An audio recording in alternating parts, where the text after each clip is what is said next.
Hommage au drame de Sierre du 13 mars 2012. Petit résumé. L'accident du tunnel de Sierre est un accident de la route qui s'est produit le 13 mars 2012 à 21h15 dans le tunnel de Sierre sur l'autoroute A9 près de Sierre dans le canton du Valais en Suisse. Un autocar ramenant des écoliers belges après un séjour de ski heurte de plein fouet une paroi du tunnel. Sur les 52 occupants de l'autocar, 28 personnes, dont 22 enfants, sont tuées.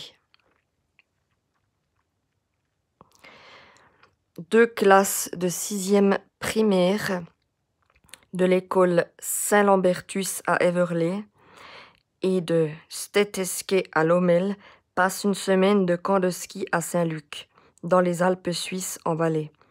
À l'issue de ce camp, le 13 mars 2012, les écoliers partent pour la Belgique dans un autocar appartenant à la compagnie Top Tour. Après avoir quitté le Val d'Anniviers depuis une trentaine de minutes et emprunté une route de montagne, l'autocar, qui était le dernier d'un convoi de 3 cars affrétés par la Mutualité chrétienne, prend la direction de Sion par l'autoroute A9 et pénètre dans le tunnel de Sierre, lui-même subdivisé en 4 tronçons. À 21h15, après y avoir parcouru à 21h15, après y avoir parcouru quelques 2 km et après une légère courbe, le car heurte la bordure de droite de la chaussée du tronçon Géronde, heurte la paroi droite du tunnel, puis finalement monte une trentaine de mètres plus loin sur le trottoir, plie la glissière de sécurité et percute frontalement le mur de plein fouet en béton, terminant une aire de stationnement d'urgence. Une première alarme est déclenchée à 21h23, suivie d'une seconde lorsque les secours constatent l'ampleur de l'accident. Au total, la police valaisanne mobilise près de 200 sauveteurs, dont 15 médecins, 3 psychologues et une centaine de paramédicaux, ainsi que 12 ambulances et 8 hélicoptères. L'accident provoque la mort de 28 personnes, dont 22 enfants âgés d'une douzaine d'années. Tous les autres passagers, 24 enfants, furent blessés à 2 degrés divers et hospitalisés dans plusieurs établissements de soins de la région, Sion, Sierre, Martigny et Viège, ainsi qu'aux hôpitaux universitaires de Lausanne et de Berne. 4 fillettes furent plus sérieusement blessées, dont 3 hospitalisées à Lausanne, furent plongées dans un coma artificiel, et la 4e hospitalisée à Berne afin de soigner des fractures complexes.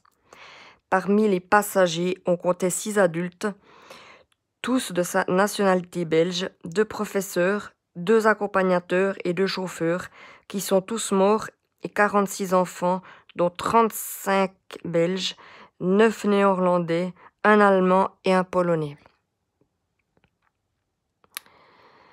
D'après certains journaux de la presse belge et suisse, des enfants auraient rapporté que juste avant le crash, un professeur, M. Franck, serait allé en tête du car porter un DVD au chauffeur pour qu'il soit diffusé dans le car.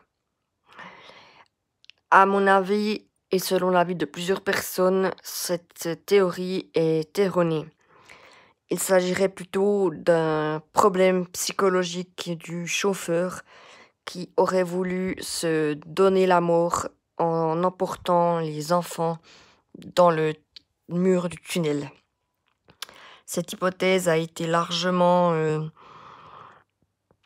confirmée quelques années plus tard. Voilà, donc en mémoire des enfants, je vais vous mettre une petite musique.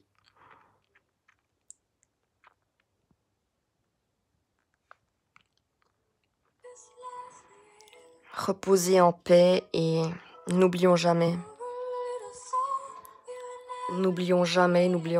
never forget.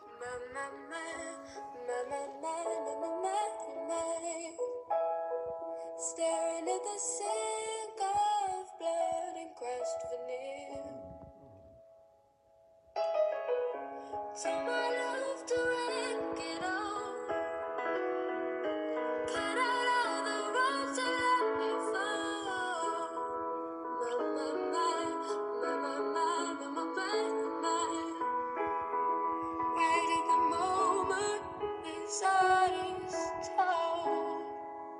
Je vous laisse imaginer l'ampleur des dégâts, l'ampleur du drame.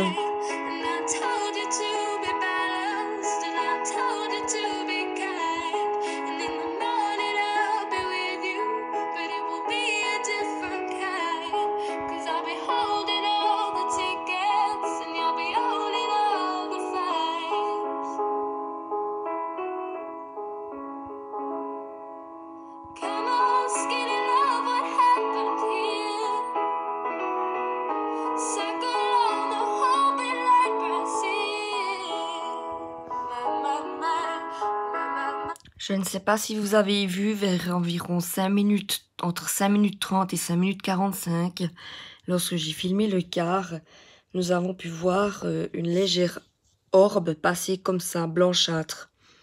Je ne sais pas si vous croyez aux fantômes, mais on a pu voir vraiment une orbe passer comme ça, blanchâtre. Et ce n'est pas possible que ce soit un reflet, puisque les reflets, nous les voyons déjà. Ce n'est pas les reflets que nous voyons actuellement, mais il s'agit des reflets du film actuellement. Tandis qu'entre 5 minutes 30 et 5 minutes 45, on voit bien une orbe passer ici, en dessus du quart. Donc moi, je crois à ces choses et c'est incroyable, je l'ai vu. Voilà, sur ce, je vous laisse et reposez en paix, petits anges.